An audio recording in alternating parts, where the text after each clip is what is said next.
Welcome back. Welcome back. Once again, this is Rod Powell, and you're listening to the You Should Get a License, or maybe even watching You Should Get a License podcast edition, your number one source for information, education, and inspiration on the most underrated career opportunity in business today. That is a career in the financial services and the insurance industry. Very, very excited about the conversation that we're going to have today. This was a gentleman who I saw on a program, actually on YouTube, called The Ultimate Agent. And really just stood out, you know, his work ethic, his attitude, his positivity, and say, hey, man, this guy's going to be doing some great things in this business. And I knew I wanted to have a conversation with him. I'm so excited to have him on tonight. I want to welcome from Phoenix, Arizona. He is also the host of Unknown to Unforgettable, another podcast you got to make sure that you check out, Mr. Johnny Nitafan. Johnny, how you doing, brother? Good, man. Thanks for having me on. I know it took a little bit to get on, but finally we made it happen, brother. So appreciate you, man. I'm looking forward to this. Absolutely. Absolutely. You know, I had to mention that you're from Phoenix because, you know, otherwise they would look at your hat and they would say, hey, this guy is in Oakland. You know, I'm thinking, you know. Yeah. But you're in Phoenix now. Where are you originally from? I was born in San Diego. I'll never I always have to bring that in because it's like I try to imagine myself. I had long flowy hair at one point, like it actually like curled a little bit. And I was like, dang, I'd be like a nice surfer boy. But born in San Diego, moved out to New Mexico when I was 1.5. Grew up there. And then I actually ended up moving out here to Phoenix to pursue my basketball dreams. And so grew up wanting to play in the NBA, wanted to be like Steph pretty much, and just shot threes like crazy. And so I grew up playing basketball, really loving the game. And my huge desire was to go to the NBA and play professionally. However, God moves in random ways sometimes. And it's really cool how I ended up here in Phoenix. I was here for a basketball scholarship, not college, but it's a prep school between high school and college. And you can play and you can play colleges, but not count against your eligibility. And my goal was to move out to California, go to SDSU like my dad, pretty much go out there. However, it just didn't work out. Ended up taking all the money that I fundraised for that year, so I didn't have to work to play basketball, dumped it all into a business. And at 18, started a clothing line. And pretty much I was like, hey, I want to do some big things. And the only way is to start and just make trial and error. So I dumped like $8,000 into a clothing line. When I was 18, I went to college part-time. But I just did that pretty much. And so it was all right. It wasn't crazy, never got off the ground. I don't know if you're familiar with Brandon Armstrong, B.A. the basketball impersonator. I don't know if you know who that is, but he makes all these impersonations of like NBA players like James Harden and Steph Curry, LeBron, all those. So he impersonates them. He's a few million followers on Instagram and subscribers on YouTube. Well, I ended up running into him while he was playing pickup out here at Grand Canyon University.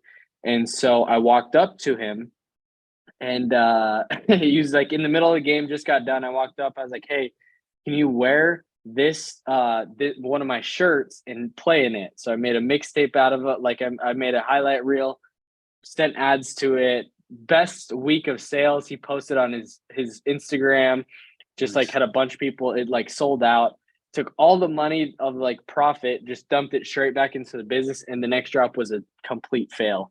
Wow. And so I got experience about pretty much how to set up an LLC, how to like run stuff, how to create stuff that's good profit margin so you can keep alive and all these different like terms and all that. So I was like, hey, I want to be an entrepreneur, but I don't know how. So I did that and pretty much fell on its face. But I learned a ton. And so I pretty much went dormant for about a year, listened to stuff. And I was like, I want to do something. I don't know what I want to do. I really don't know. I want to own my own business though. So pretty much I fell in love with my wife, Bailey, and we got married And the month before we got married, I got introduced to the insurance world from her dad, because super successful insurance health insurance guy that's group benefits, and we talked through it. He introduced me to a guy that was his vendor for the voluntary side, and pretty much got going from there. And after we got married, about a month later, got my license. Pulled the trigger right away, got licensed within a week after I heard about the opportunity, and pretty much it's been up from there. So off to the races. Long ever since, story man. short, brother. Yeah, long story No, short. I love it, man. And look, we're gonna dig in. We're gonna peel back some of the layers because there's a lot of elements there, and just kind of love the foundation. Coming from sports, you're already instilling that discipline. Then going into your years right around college or that transition where you're saying, hey, look, I want to do something that's entrepreneurial. You taking a chance, taking some risks, putting it all out on the line, getting punched in the face a little bit along the way, and then saying, okay, now I see this other opportunity and able to kind of take that to the next level as well. No, I think it's awesome, man. So let's kind of pull back a little bit and just go to just the core of what you do. You had mentioned the health benefits. I know you're on the life side. Can you just give our audience, for the people who are just listening, trying to figure out like what space they want to fit in? What is it that you do on a day-to-day basis? What area of the industry do you focus on? Yeah, so it's business to consumer. So I'm me, and I just pretty much, people fill out requests on Facebook, and I've been having a lot of success on pretty much putting up my own ads. And I put up my own ads on Facebook, and people fill out forms on there, and it goes into my client management system and starts sending texts automated in that. And so pretty much what I do on a are you wanting like a high level view of what I do? Just high level. So even Very with like general. life insurance, what do you focus on? What type of life insurance do you talk about? Yeah. So I just do term. So term life insurance that it ends up it terminates. It's only for a short amount of time, 30, 20, 15 years, 10 years. And pretty much I just sell term life. And so I do some whole life, but the funnels are built just for term and younger audience of under 60.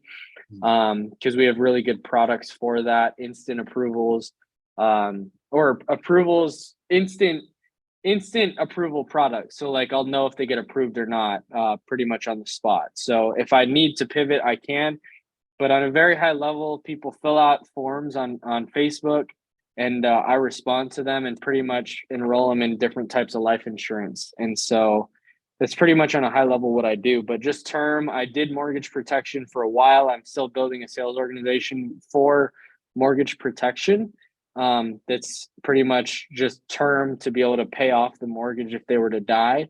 However, I've moved away from that more just because the increasing lead costs with direct mail, it just gets outrageous sometimes. So it's a lot. What I've seen is a lot more profitable running my own ads and generating my own ads. So that's what I do on a day-to-day basis. No, I love this, and I love what you mentioned as far as the marketing aspects as well, because typically when I ask that question, usually the explanation is what is the product or market segment that I focus on and that I speak to, right? And that is very valid, and that's important. But what I like that you kind of pulled out is, okay, this is how I actually get to that market. I utilize the Facebook. It goes into my agency management system. I'm able to follow up, have those conversations, because these are the things that, when people are entering this industry, they really need to think about, right? How are you actually going to build your business? Because getting your license is really kind of the first step. Once you get your license, then you have to say, okay, well, what's my go-to-market strategy so that I can actually write policies and generate income as well. Speaking on the term, is there and just because people hear different things, like, okay, well, I'm a term person, or I'm an IUL person, or I'm a whole life person. How did you come to that as your particular market segment to focus in on? Well, I liked mortgage protection because of the audience that was younger. However, with interest rates going through the roof, pretty much it was a lot. So for response rates to continue going down, the cost per lead to continue going up is just a lot. I really liked working in that market, and I get paid the next day pretty much on almost every carrier. So it's like within a few days of me writing the policy, getting approved, I'll get paid. And so that's what really stuck out to me, because I've written IULs. Like I wrote a big IUL the other day, about a few weeks ago. And now I'm finally getting a deposit tomorrow. And so for somebody coming in, it was funny. I was debriefing with one of my friends the other day. The biggest mistake that I made when I came into the business is I wrote one annuity that took 3 weeks to underwrite and go through. And I pretty much, after my first month, I went straight into annuities and just got annuity leads. And that was the worst thing that you can do when you come in, because you literally suck the cash flow out. It's nice. You get four quarters, but those quarters take a while. I'd rather take 100 pennies starting out, because you need that cash flow. Cash flow is the lifeline of your business. It's going to keep you going over and over and over again. If you don't have cash flow, you're going to die. And so what I quickly realized after that month of just doing annuities, I literally didn't write anything. And so it was just horrible. And I don't even know how, like, me talking to my uplines, they thought that was a good idea, but they did. And so that's one of the mistakes that, like, you wouldn't know unless you did it. And so it's like just a lesson that I can give to other people now. Do not mess with like anything that takes a while to get underwritten. Just worry about final expense or mortgage protection, and just speak to that client. It's easy to get like shiny object syndrome, and like Alex Hormozy talks about looking at the woman in the red dress in the Matrix, where it's like, oh, these little shiny objects and all around. It's so easy. It's so easy. Even in just like outside of insurance, you could look at insurance, real estate, crypto, you could look at lending, whatever it is. There's huge opportunities everywhere. And even when you niche down into the insurance space specifically, because there's health, there's life, people are like, oh, I can do final expense and I can do Medicare and I can cross sell and the world's going to be great. And it's like, it's really not. Like people talk about it, but it's like, if you don't know who your person is, then the thing I had to think about is like, who is my ideal client that I want to talk to and speak to always? If I could speak to one person every day, all day, what would that be? And it's a family that has a house that is both working, or at least one of them is making a good living and they have a few kids. That's my avatar. So I'm going to market directly to them. It's easy to get like, final expense or like annuities. Like I see some of my friends like Tracy Lounsbury, like doing like 5 million in annuity volume a month. And I'm like, dude, that's nuts. And he's like, I'm making a great income. However, I was like, if you niche down to something really small and go at that for a long period of time, you're going to be successful. And so I knew I could make $1 million or more just by doing a very small niche in the insurance space and being the master at it. So when people think of term insurance, they're coming to me because I'm the master. So that's pretty much how I narrowed it down, because then I can find referral partners. Oh, I have this family that I just wrote a term policy on. I could write an IUL too. I can add that on top of that. I'm there for the term sales, so I can continue to keep cash flow. I can add the IUL. If they have assets under management, I can send that off to an annuity referral partner. And they can write the annuity. But it's really important to have cash flow over and over and over again. So find that. If you're new to the space, find what that is, whether it's PNC and you're doing cars, or whether it's whatever it is. Find something that you can have a lot of cash flow and that you can do over and over and over again. And then you start moving out. But I think it's a lot of people, for me specifically, I just moved out way too early. Man, that's that is maturity far beyond your years, man. Like just to even acknowledge that, because you mentioned, the shiny bauble, syndrome, right?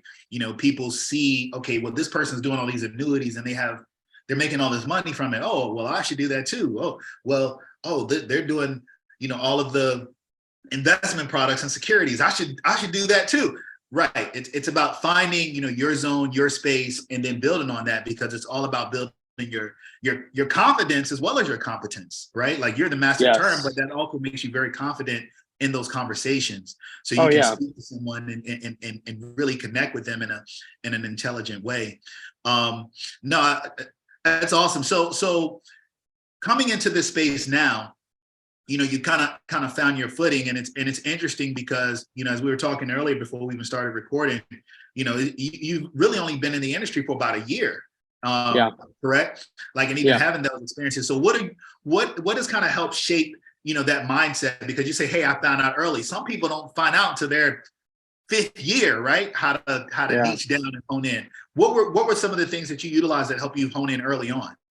Well, Nate offered, so that's my direct mentor and my upline, the person who really pours into me and is helping me out. And he said, like, if you want to make $10,000, you're gonna have to say you have to make 10,000 mistakes. How quick are you gonna make that?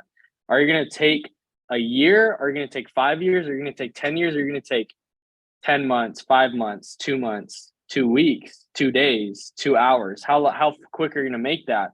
And so from the very early point of like just this industry, but more importantly, like just life in general, when I was in basketball, how quick can I make the mistakes to learn the skill? For business, how quick can I invest $10,000 when I did 8,000 right away when I was 18? How quick can I invest that to learn how to do the thing, how to learn the skill? And so I think coming in, the biggest thing is like, don't be afraid to make mistakes, because you're gonna suck at first. I mean, it's just horrible. Sometimes it's like I've been horrible as well. Like, even when Nate and I did $100,000 in annual premium volume within a month, and he really helped me out. Like, he helped me out with that, like really guide me. But it was me, the one that was actually like doing the work. Like, my presentation was horrible. Like, it really was. We have recordings of it from my first week of doing that. But it gets better and better and better and better as you go. But it's the relentless pursuit and massive action, like just massive action, because massive, like, activity is king in this business specifically. I think in any sales role, but I think especially in insurance, having massive activity, because I know that my activity will trump my skill at first. Like, I can only control activity, but I can get better over time and then become more efficient. So I wasn't really worried about making a ton of mistakes. I just saw, hey, how many opportunities can I get? Leads, like how many leads can I take out? And pretty much talk to as many people as I can. And slowly over time, I've learned what not to do. That has really allowed me to hone in on, like, okay, that really works. That works. Okay. But I really think that coming in, you just can't be afraid to fail. Like, you really can't. Like, everybody's messed up. Everybody has horrible moments, but it's like, so what? Like, nobody's going to be good at the start. Yeah, right. So I think a lot of people bring in their ego to the business. And like, I think I have an edge. I built a really young team. Like, our team is pretty much all under 25. And I think it's such a big advantage because we don't have a lot of things that we've done in the past. We don't have a ton of bad habits. Right. We're a bunch of new people, like either in college or just out of college or like didn't go to college. We haven't done anything else. So we're like, all right, well, cool. We could make 6 figures. Like, I'll listen to anything you say, and thinking that you come in and thinking that that's a lot of money. Everybody wants to make 6 figures, and it's like, okay, I'll do anything you say. And it's like, all right, cool. Then you start actually getting on pace for that. It's like, it's not that much when you really look at it. But that's like a little tangent. But I think the overall thing is not being afraid to fail. Absolutely. Absolutely, man. Yeah. So going back, you had mentioned earlier, that you had, hoop dreams, coming up, right? You're going to be an NBA. You got the Golden State hat on right now, obviously a big fan. What inspired that? Like that was your dream growing up, right? Hey, you're going to play in the NBA, right? And what inspired that dream? I really don't know. I think it's more like when I was younger, I was really big into baseball, turned into basketball, and then my friend and I were just like, why not shoot for the stars? So we both wanted to go to Duke on a full ride. When we were in 7th grade, like, we pushed each other to the max. I mean, we would wake up at 5 a.m. and go to the gym and play, like, shoot, get up shots. really work on our craft. Then we'd go work out, and then we'd go to school, and then we'd go to practice after. And then maybe sometimes a few times a week, we'd go to the gym after and still get up shots just to work on our over and over and over and over again, work on our skill, to really be the best. And I was like, you can impact a ton of lives with a ton of money. And for me, I'm like, I really, that's my goal and that's my dream, is to be able to impact a ton of people, and really just stand out in like a huge way. I mean, I was so sold out on the dream that I would wake up like 4 or 5 a.m., go to the gym in the morning. I wore ankle weights everywhere I went, 10-pound ankle weights on either side. To school, to the gym, after practice, before practice, I'd wear it everywhere. People thought I was crazy in high school because I just wore ankle weights, and they're like, dude, what are you doing? And I'm like, I'm getting better. I'm getting faster. I'm willing to do the things that people aren't willing to do, so that I can do what others can't do later. Yeah. And so I've really taken that into the business. But I think what inspired me was like, I want to do something crazy, and if I'm gonna dream, I'm gonna dream huge. Like, I want to be the NBA. I want to be an NBA All-Star. Because like, there's no reward in just thinking small. Yeah. So that's really like my thought process behind it, is like, if I'm gonna dream big, and I'm gonna go at it with all my heart. So yeah. I just think it's interesting. You know, you mentioned, hey, you and your friend in 7th grade decided, hey, we're gonna go for something big. You know, even going through high school, saying, hey, I'm gonna get up at 4 o'clock in the morning. You know, that little extra, that extra effort. You know, that work ethic. You know, that was cultivated like from like your parents. Like, is that just something that just came innately? Like, what was driving that? I mean, my parents aren't entrepreneurs by any means. They've definitely taught me to work hard. But we weren't raised in wealth. We weren't raised in all that. I think it's really, I really believe it comes from me listening to different people who were successful, that did have what I wanted, and really crafting a vision based on that. Because it's like, why can't I be the one that's making a lot of money? Why can't I be the guy that's speaking on the stage? Like, I don't want to go to an event. I want to be speaking at the event.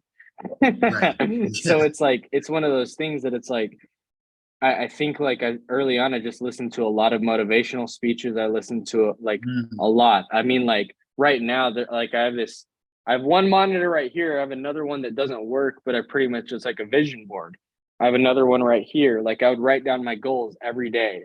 I'd write down, like, visualize what it's like to be successful in business, in NBA, whatever it is.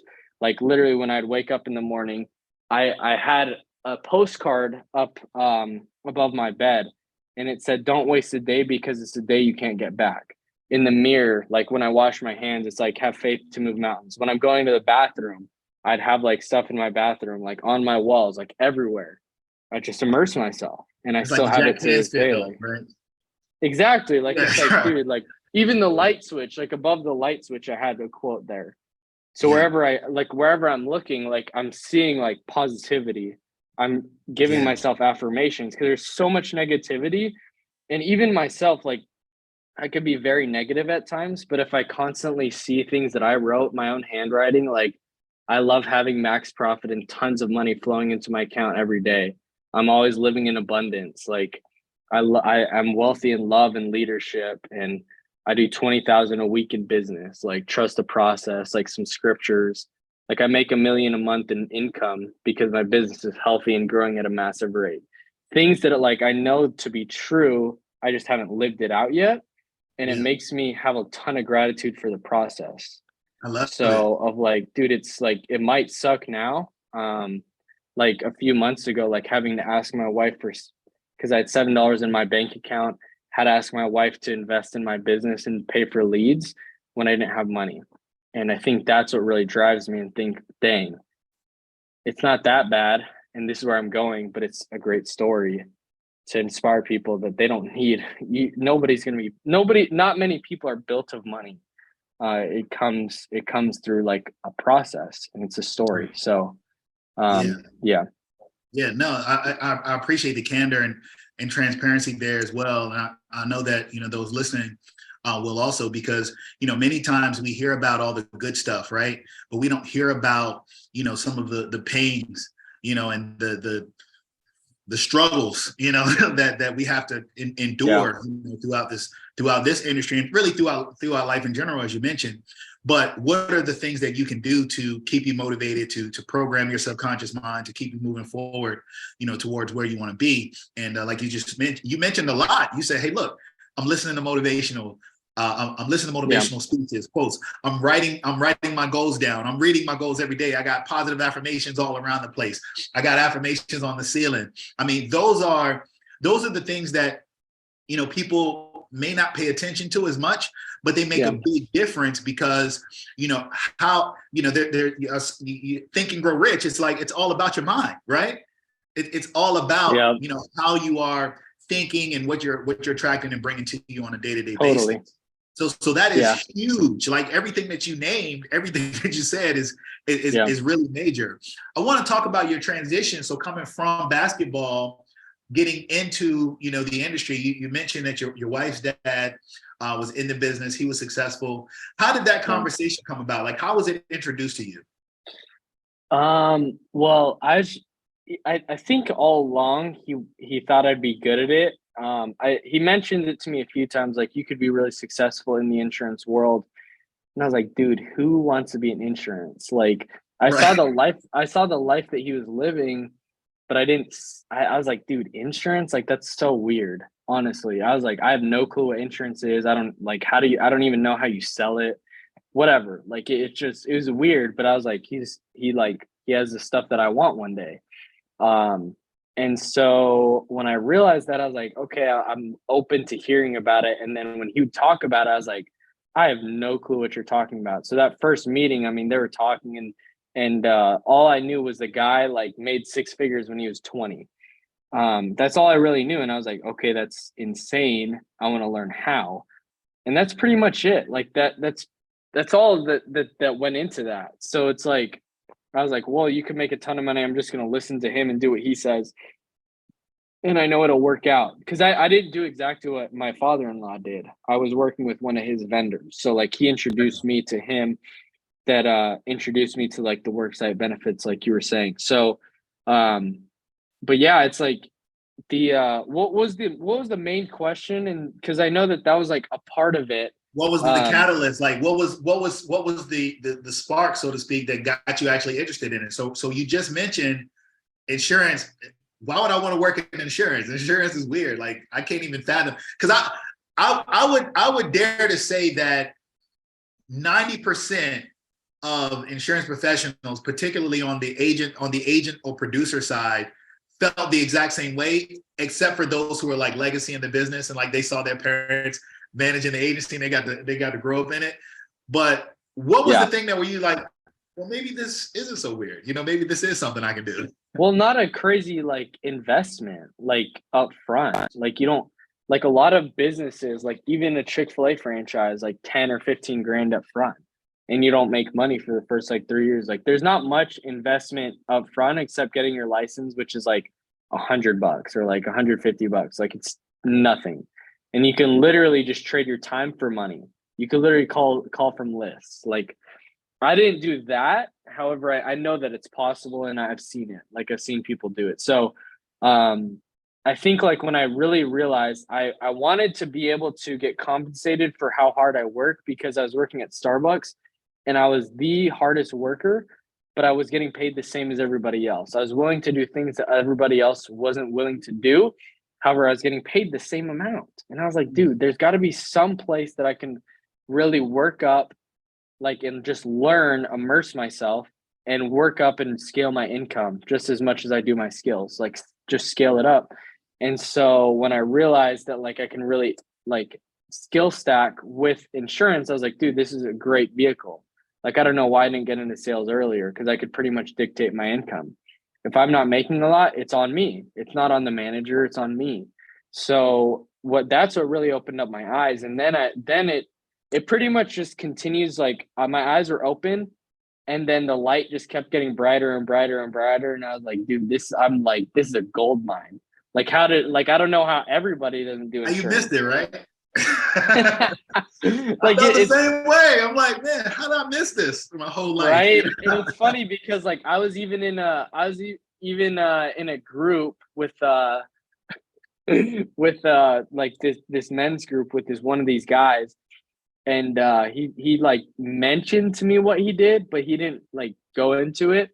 And so I ended up getting into the life insurance industry, and I went back and I was like, weren't you in life insurance? And he's like, yeah. And I'm like, I'm mad at you that you didn't tell me about this earlier. Yeah. He's like, it's just, he's like, well, like I was trying to see if it actually worked for me. And I was like, dude, you should have told me about this, because like, oh my gosh. And then it just pretty much started snowballing from there. So yeah, That's man. awesome. Yeah, no, But good stuff. one thing I do want to touch on though, because like one thing that basketball did teach me is Nate's like a hard mentor. Like he's very hard on me. And being at his house, I was able to go to his house for a couple weeks and really learn from him on how to like what it looks like to really be making $1 million a year income and what that looks like. And one thing that he really like, it's funny because my wife came out to the house for a little bit too for a few days. She was in the other room. Like I'm like, he nails down like wealth is in the details. And so we have this like new business tracking sheet where you track like all your sales, if they've got issue paid yet, what that looks like now. So it just keeps going, right? So we're looking at this, and I didn't fill out some of the things. I didn't pay attention to the details. And he got on me. Like he just started like yelling at me like, dude, you need to get this into shape. Like you need to get into shape. You're not doing what you need to do. It's literally small details. And it reminded me of when I was a basketball player and my coach would yell at me, not because he was mad, but because he loved me and that he wanted me to like succeed. And he was teaching me. And I was like, dang, I kind of miss basketball because like my coaches used to yell and yell and yell in my face. Nate wasn't doing anything crazy, but he was really getting on me and very intense. And it reminded me of that, teaching like, hey, don't get emotional about it. Like it's not emotional. Like he's not angry at me. It's not personal. He's just wanting to see me. Like he sees so much more potential in me that I'm not performing in I'm not performing up to the level that he sees that I can be at. And I don't need to take it personal. Like he loves me so much to really like get on me. And that's what I need. And so like really like wealth is in the details. All right. Like, because his mentor that was making $1 million a week net after all his exotic sports car collections, his yacht, all that stuff, said that wealthy people, so there's poor people, and he like drew it out on a piece of paper. Poor people, where would you say poor people? Well, you put them on the bottom probably, right? Well, where are rich people in all of it? Put it another dot, like maybe higher on the sheet, right? And he says, where are the wealthy people? And he like put it at the top, right? Poor people, rich people, wealthy people. And he's like, no, like it's literally this much above like every other person, because it's so much in the details. Wealth is in the details. Like they do small things that nobody else is willing to do, and no, like things that maybe it doesn't even matter, but they really do. And so that's the lesson he was trying to teach me with that. Like, put the city and state that your client is from, put the number, put the email.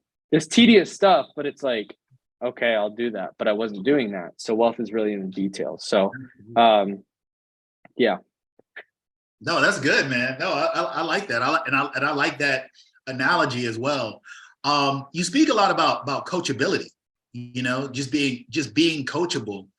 It sounds like it's been really important. Like that's been a really important part of, you know, your development just over the years, even prior to this industry.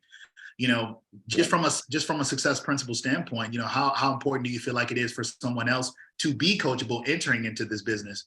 It's so crucial, because if you want what you've never had before, you're gonna have to be like pretty much let go of all your habits. And I think that's what's really cool about having younger people, because they're more likely to just listen to what you say instead of saying, I don't know if that's going to work. I don't know if this is going to work. Like when I'm onboarding like people who are 55, 60 years old, sometimes like, to be honest, it gets a little weird, because I'm like, I'm telling you what to do, not because like, it's like, I respect you, I really do and respect your wisdom, but like you've never done this. And so Right. like pretty much like respectfully, you need to listen to me if you want to be successful. Like not that I'm saying like I'm all that because I'm not. However, I've done what you're trying to do. So like listen to what I'm saying. Because I took that same stance. I didn't know what I was doing in this insurance industry at all. I had to lean into my mentor, say, hey, whatever you say, I'm going to do. As long as it's like Nate and I had this conversation, I said, I'm going to do everything you say to do as long as it's ethical. And he's like, you think I'd be unethical? And I'm like, no. And he's like, all right, then you're going to listen to everything I say. So when he said, have 10 appointments set at all times, I was doing that. I felt guilty. I felt anxious when I didn't have 10 appointments on the books at all times. So there's just small things that it's so crucial, but like it makes a big difference. Like the coachability aspect, like if you're trying to do something you've never done before, like and you have somebody who has what you have, just like listen to them and put aside everything you think you might have known, because obviously what you've known has gotten to where you are, and it's probably a sucky place. Right. So like that's my mindset. I'm like, okay, well, where what I thought got me to a place where I was broken, didn't have a lot of money. So like if somebody's telling me to do something else, I'm going to listen to it. That's it. And that's it. That's it. That's it. Hey, look, success always leaves clues, right? Leaves a trail. You just got to follow it. Just got to get right on it. So, coming, into your first year, I mean, you've done quite a bit. You got some early exposure, on Cody Askin's platform, Ultimate Agent. Shout out to Cody Askins, another incredible industry professional doing some great things in the business. How did that come about for you? So I saw the opportunity because he was in my, I was in his mastermind group, kind of like not his like big one, but I was in one of his Rising Stars groups, and I was like, I need to find a way to be able to get around him somehow, some way. And there's like an $88 a month thing that he was doing, and I'm like, I need to get into that room. So I got into his trainings. It's like a Zoom call every Monday, and he's on them. And I was like, I don't even care. Like $88 to like get on a Zoom call with him and like maybe 20 other people was priceless at that point for me. Cause I'm like, dude, like it's so cheap and you can get access to him, and I could start actually having a conversation with him if I just spoke up. So pretty much in January, got into it, and, middle of February is actually Valentine's Day was the first day that he was on there. I got on early, and I was like, it was like 10 of us maybe. And I was like, Cody, we're going to do some stuff together. I don't know what it's going to be, but I just like really appreciate you. And I just want to thank you for helping me out. So he's like, oh, okay. Like he has no clue who I am. He's like, all right, cool. Like, thanks, Johnny. All right. Back to what we're actually doing here. So we started talking like, he started to get to know who I am because I was on like calls, like trying to ask good questions, things like that. And pretty much from there, he rolled it out to the Rising Stars group for the first time, Ultimate Agent. And I pretty much went hard, like, because I knew it could be a life-changing opportunity. And so when there's opportunities in life that you think that you might not ever get back, you just leave no regrets. Do anything possible. And so for me, I was like, I want to show him that I deserve to be on that show. Like, and I'm going to outwork everybody. So what I did was like, I'm going to do things that are like unforgettable. Like some people would send food. Some people would send like candy. I'm like, he doesn't care about that stuff. Like he really doesn't. And so pretty much what I did was like, I sent him a handwritten letter, why I should get picked, with like 4 coupons to a taco shop here that was going to sponsor the show. And I said, here's coupons for you and your team to come out.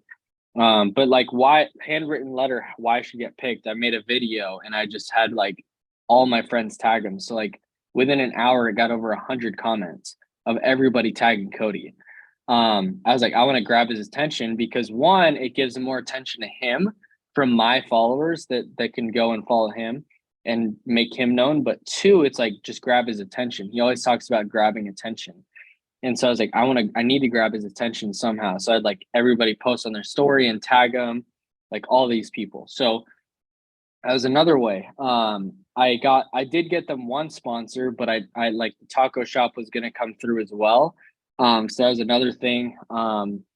I got every ticket that he said I needed to get so that I could do it. Or like he wasn't like, hey, if you do this, then you can do it. It's like you have a better chance. So I was like, all right, cool. Like I'll get whatever ticket you're telling me to get. And so I just pretty much did everything possible to do it, and ended up working. And our relationship has grown a ton. Like, yeah, I was able to interview him like 3 days ago, maybe, on Okay. the Friday Fuel that I do, and like a live Facebook show every Friday. And it was really cool because he was on there, and I was able to actually interview him, which was really cool. So That's neat. um, that's how that relationship begun. And then pretty much from there, we saw each other maybe 10 times within a few months, like after that, because he came out to Phoenix a few times. We hung out when he was out here. And on that show, I'll never forget, because in his videos, he talks of how important it is to write down your goals. And I was doing that previously, but I never did it for insurance. So I started doing it myself. And it's just surreal because on the Ultimate Agent, I got home from I wish they did a finale where they did like your favorite points of the show, and like you would talk like how some reality shows do. But this is so, like, one of the days I ended up having a big day. It was day 2.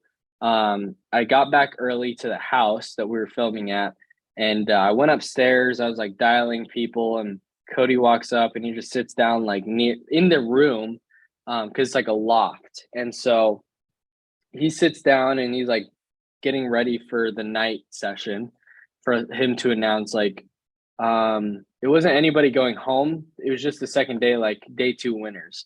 And so the numbers and all that. So I'm like dialing for appointments. It's starting to get late. So I stopped and I was like, I see him writing in a journal, and I was like, what are you doing? Are you journaling, or like, what are you doing? He's like, no, I'm just prepping my night, uh, whatever it's called, my night thing. And so I was like, all right, that's cool. And then I asked him, I was like, or he's like, this is actually the journal that I write down my goals in as well. And I was like, really? And he's like, yeah, you want to see? And I was like, yes. So he like opened it up and he like showed me, like that's where he wrote down his goals. And it was just a very emotional moment, because I'm like, you were the reason that I started writing down my goals, because you Mhm. talked about it in your videos. And now I'm actually able to see them like written out. It was just really, really, really cool. A cool moment. And I was like, bro, I just want you to know that like you've really changed my life. And Absolutely. dude, it was unreal. Like, just that whole experience. Like the first night after the appointment setting challenge, everybody went to bed, and I was just kind of like out there, and I'm like sitting down with Cody, and I was like, dude, like, how often do you get to like just chill next to him and like just be on the couch kicking back for like a few hours? So like I asked him so many questions. I think he got annoyed at me. Hey, look, you got But him a sponsor. He can answer some questions, man. right. I think I remember one of a friend and I would say mentor. He probably doesn't know he's a mentor. A gentleman by the name of Doug Izzy. He said that if you want to get close to your mentor, bring him some business. So Exactly, bro. Exactly. Like, I've learned a few things since then. I mean, like, that's one of the biggest things. Like, if you're trying to get close to somebody, like, get them money somehow, or find what every business person wants: more money. So it's like, if That's you can get them more right. money somehow. Hey, look, but I think it's really cool that you also mentioned, joining those mastermind classes to get in the room, right? To get to the table, and investing in yourself. There's a lot that you're mentioning, man, that I think are going to be really insightful, like just golden nuggets and gems that you're dropping in this conversation. I want to talk a little bit about your platform, the Unknown Unforgotten. How'd that come about, and what are the types of topics or things that you tackle there? It's funny because I was at Nate Offert's training. It's called SWAT training, and I was there, and Cody and I were actually hanging out. And I was like, dude, I've been given so much like wisdom. Like I've been given a network pretty much through Ultimate Agent. I want to capitalize on it, and I want to give people a resource in the insurance space specifically, but also young entrepreneurs. It's a young entrepreneurs podcast. I bring people in not only in the insurance space, but a lot. But him and I were talking, and I'm like, dude, I want to be able to give people, like, I want to give myself, if I weren't in this space, like access to like the network of people, or like what the conversations look like behind the scenes in a way, like what kind of questions I'm already asking them, maybe like these big people in the insurance space, like I want to ask them and like pretty much record our conversation so other people can listen. And that was my whole goal and intent behind it, because I'm like, I'm asking all these questions. Like I'll never forget, like John Wetmore, one of the biggest builders at FF, like Family First Life. Him and I talked like for 30 to 45 minutes at Nate's house at his mastermind for like 30 to 45 minutes of how I can triple my business in the next 90 days, what that looks like, practicals. And I'm like, dude, I wish I could have that recorded, because that's gold. That's such gold. And that's pretty much what my goal is. One, to inspire young entrepreneurs that like not to live like an ordinary life, but to live really an extraordinary life. And you don't like I pretty much want to document my journey. So when people that are younger, they can look up to me and be like, dang, like he really recorded all of it. Like this is where he was. Like I don't have a mic, I don't have like a nice like stand or whatever, but it's like it's just a process. Like I filmed a podcast with one of my buddies earlier today, and we were literally sitting in camping chairs, but like we're sharing everything we're learning right now that's going to get us to that 7-figure mark. And it's like, dude, we don't have to have furniture, we don't have to have nice recording stuff to be able to document the journey, because the content is the value, the production is not the value. So everybody, like it's just, again, like what it comes back to, of like being willing to like start small, and start doing stuff small. So like literally, like I film all my content on my phone. Like it's just like I literally just set it up and I literally have a stand. Like it's nothing crazy, it's really not. But I think like it's so valuable to like people that are younger, like, hey, you start with nothing. Like you're not going to have a lot at first, but it's like the the incremental, like the gain over time. And people are going to see, like when I was in a 1-bedroom apartment filming on a computer that was like dying on me every 30 minutes, the battery was dead, like just stuff like that. People are going to see that. I remember taking a picture when I my first podcast in our 1-bedroom apartment. Like literally my desk would be out in the living room, and then my wife would work in our room, and she'd have a desk posted up in there, like 500 square feet. And I'll never forget, because like she took a picture of me like doing my first podcast, and I'm like, this is going to be a picture that I share as a keynote one day, of like you just have humble beginnings, and they're just so beautiful when you look back at it. And so it's just really embracing the grind, embracing the journey. Like that's seriously my motto. Like I'm just really grateful for where I'm at, because it's more than what other people like have sometimes, but at the same time, this is not even anywhere close where I want to go. So through the podcast, I'm just pretty much documenting things I'm learning, things I'm trying to implement in my business. I bring on people that I've gained a lot of value from, and just from conversations, and pretty much ask the same questions, or maybe I bring somebody on new that I haven't really talked to, but I just ask questions to really grow my business and like what that looks like, or how they've been able to do it. So that's the whole purpose of that. But also it's like, it's digital real estate. Like I've been off my grind with content, and it's like, there's been so many people, like literally this guy 2 days ago texted me a picture, and he said, I just got finished watching your video, and it was a quote that I said, and it was on his mirror next to his family, and he's like, you inspire me so much. And I'm like, dude, I'm not even close to where I want to be, but it's like, it's really like, it's touching when I'm able to like help people like that. So I think there's a lot of reasons why I do it, but I think the biggest is to document where I'm at, and to literally just learn what I've been learning, because I know I'm going to be making a ton of money later, and people are going to be like, oh, they're I kind of have an advantage in a way right now, because it's like, oh dang, like you're learning the things to get you to where you are, and you don't have it all figured out. And so that's, I want like people that are like, dude, I remember when you had less than 100 subscribers on YouTube, and I'm at 1 million subscribers, and it's like, dang, like that's real. Yeah, man. So No, no. yeah, Absolutely. Unknown to Unforgettable is the yes podcast. sir. Absolutely. So want to make sure that you're supporting that, listening to it, checking it out. I like the fact that you're also utilizing it, and I do it too. And I think that many people with platforms, you know, if they're not doing it, they should be. You use it to accelerate your own learning, right? Because you learn from others, and you say, "Oh, that's a good idea. Okay, that sounds helpful. All right, that makes sense." Exactly. You know?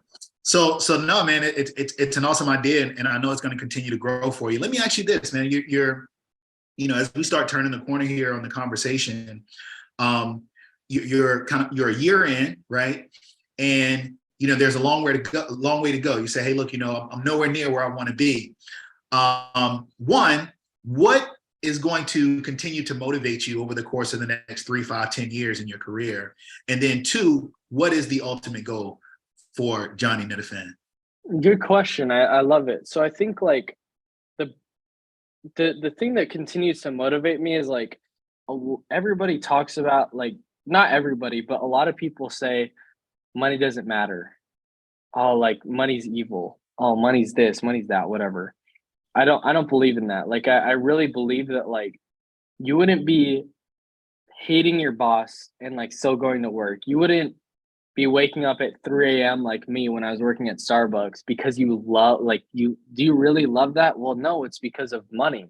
You need to be able to provide. And so like for me, like what drives me is like being able to like have those times that I had to ask my wife when I had $7 in my account and she had money in hers, to be like, hey, can you please give me some money so I can, one, pay my assistant, two, pay some for leads, like do that stuff. And I want to be able to like really give her that life. But I think it's getting the money out of the way so I can really pursue things that don't like that I really love to do. I love insurance. I've really grown accustomed to loving it because it's really provided a great life for us.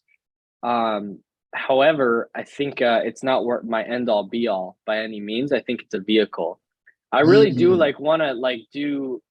I really want to take what I've learned and really like help other people make a ton of money, like Alex Hormozy. Like Alex Hormozy is like definitely my number one role model right now. Besides Nate Offer, like Nate's like what like a very achievable within a year and a half, 2 years to get to. I think Hormozy is like a 5 year plan type deal. But I think for me it's like get the money out of the way so I could really do things that I really want to like go after. So like for me, what I've been really thinking about is like I really want to do insurance, but then also maybe do like a training, like do courses and like just grow a business out of that, like a personal coaching type deal, or I don't know. But I think I don't know what that is. Maybe it's another shiny object, but that's why I haven't really touched it, because I know that like I'm not even at 6 figures a month yet. Like we hit 100,000 as an agency last month, in my first like full month really building an agency. But I think like until we're at like 7, 8 figures a month, it's not it's just a distraction. So I think getting the money out of the way, like making, I don't know, at least $1 million a year, like at least 6 figures a month, doing this to move towards other things. So right now my 2 year plan is to become, like, I have it right here. It's one of my blue cards. um Symmetry has like different, like, not levels in a way, Mm-hmm. but it's like my goal is to be the fastest like equity partner, like the number one fastest growing equity partner. So it's like you get to the top of the company, get to the top, and then you bring somebody else to the top. And that's my goal, to be the fastest one, because the fastest ones like did it in like, I don't know, 22 months or something, and she's like 47, and I want to be 22 and have done that faster than anybody else. And so I think that those are the goals that I really like have right now, but more like to get the money out of the way. And then my wife and I do want to have a family, but not yet. And so my goal with business was to really go hard now while we're young, while I'm 21 and she's 24, to where we can be 20, I can be 25 and she can be 28, and we could start having kids to where I don't have to I don't have to ask my boss if I can go to their games. I don't have to ask my boss to like go on a vacation with them. Like Right. I have that already taken care of, so I can really enjoy things that I love to do. So I think the things that continue to motivate me is like just beating myself. Seriously, like I hired a coach for fitness because I was like, dude, I'm getting fat. Like I'm just getting lazy. It's easy You to said like that right on the business, man. I mean, you know. it's like literally sitting in this chair is a detriment. I'm like, when I was at Nate's house, I would be sitting in the chair for like 18 hours straight. My butt would be tingling because of how much I'd be sitting down all day. I was there for 2 weeks and I literally didn't get up. I left twice. That's it. I sat inside all day. This is the whitest, the most pale I've ever been. But it's like just continuing to push the limits of like, I love the description Ed Milet talks about of heaven. I don't really believe in it. Like, I like the idea. I don't think it's true by any means, but he's like, heaven is getting to meet God after you die, and he introduces you to the person that he really created you to be. And I like that the visualization of like, if I like, he's like, hell is God saying, hey, this is the person I created you to be, and you're super far from that person. And I think like I love that illustration because I'm like, dang, it just pushes me to be more and more and do more and like be good and like do good to the world, help people out that aren't as privileged and fortunate. So yeah. Yeah, man. No, I love it, man. And I love the goals too, like the way that you speak about, you know, what you plan to accomplish with certainty. You know, it's not, well, I'm going to try to do this. You know, I think I could maybe do this. No, I'm going to do this. Hey, when we're doing this, this is what's going to happen next, right? It's like there's a confidence there, and I think that's really important for not just for you to say and believe, which I know you do, but I think it's important for others to hear too, because you're like, man, you know, look, until we're doing, you know, 6 figures a month, you know, we gotta just kind of stay focused in. And most people are just trying to get to 6 figures a year, right? You know, I mean, some people can't even fathom six. I mean, nowadays, 6 figures is not 6 figures. You need multiple 6 figures to even begin to start living. So, you know, I love that, you know, that drive and the ambition. It's not just the ambition, but it's also the drive behind it. Somebody who's new, right, coming into this business, or maybe they're thinking about getting into the business, maybe they're listening to you and they're like, hey, you know, maybe I can connect with Johnny and talk about the next steps of my career, but they're kind of on the fence. What kind of guidance or advice would you have to someone about this industry? Good. Yeah, good stuff. I mean, one, the financial services industry makes the most millionaires out of any other industry. It's the most profitable business that you can be in. Because you're not selling a product. Like it's not a product. Like it's literally a contract. You're selling air in a way. And it's like it will never run out, and everybody needs it at all times. So I think like everybody needs it. Like you probably know somebody, if you're listening right now, like that maybe somebody died. The reason I love this business, I share it with pretty much every one of my clients, is like I'm so passionate about this business because my best friend's dad died when he was 53, dropped dead of a heart attack. And if he didn't have 2 life insurance policies to like, 1, pay off their house so that they could still live in it, but 2, like to be able to like have money to go to school, to be able to still continue to like have his money like as an income, like it would be a very bad place. And so I love the business because it genuinely helps people, but you also get paid more than people could even fathom.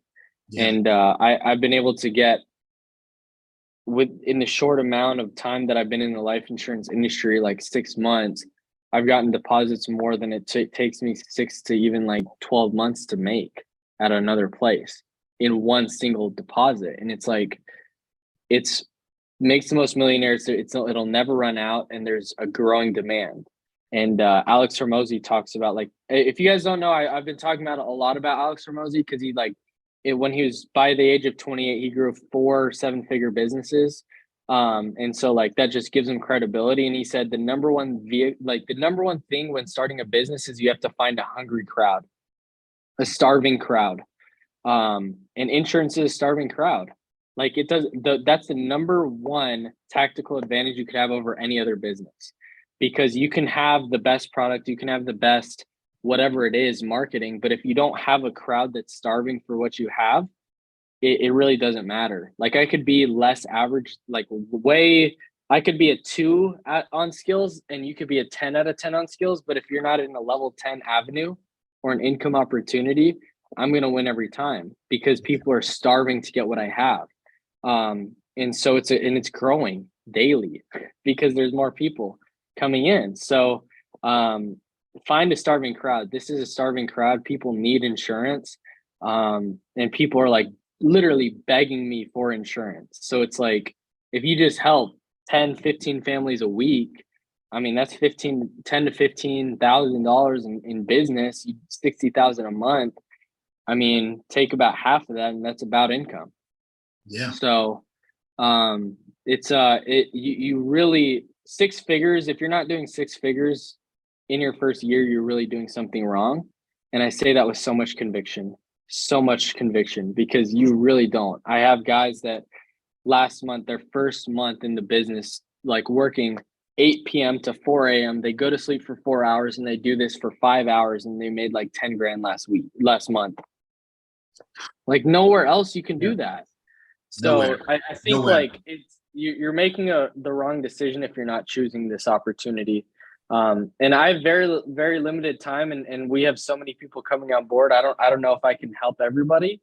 However, if you have questions, definitely reach out to me.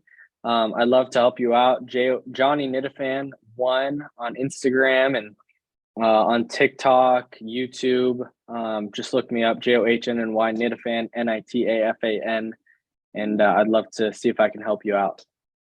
Absolutely. Hey, look, we're going to make sure we got all the contact information, in the videos on the platforms, so you'll be able to reach out to Johnny and make sure you follow his content as well. He has some really good content. If you watch the YSGAL license, our Instagram and TikTok, we've actually reposted some of your content as well, man. Yep. So great stuff. Continue to do what you do. Keep shining that light and that positivity and all of that great energy. And for those who are listening, I mean, he dropped a bunch of jewels, y'all, a bunch of nuggets. So hopefully you heard something that has you thinking to yourself, contemplating, meditating.